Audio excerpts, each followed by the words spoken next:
This is the Margaret II Thornycroft.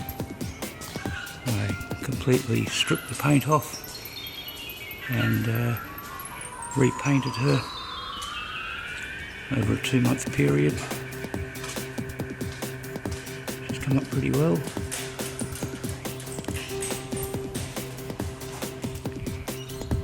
She had 20 years of top quality marine paint on her that was no good anymore, so I burnt all of that off.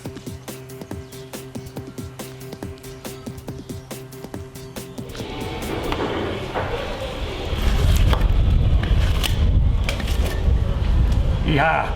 All I need to do is to sand down the anti-foul, which is going to be a huge, horrible job. Re-anti-foul her, and she's ready to go back in the water. She's been out of the water for about 3 months, and she's dried up pretty badly. So I'm using this water system to re-soak her before she goes back in.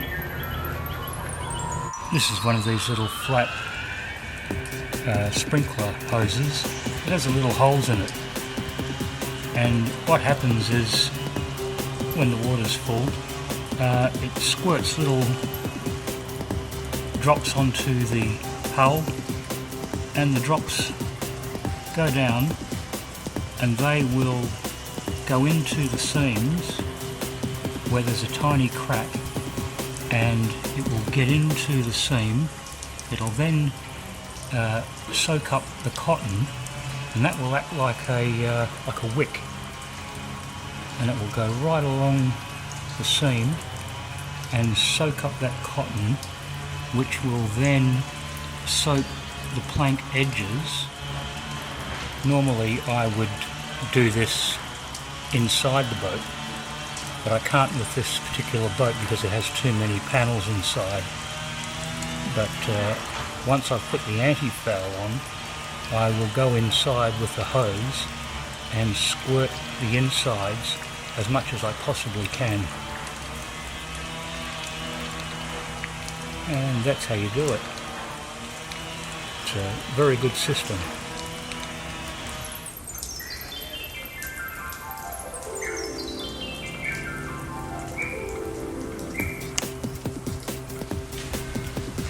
So when she goes back in the water, she will still leak a bit, but nothing like what she would if I didn't pre-soak her.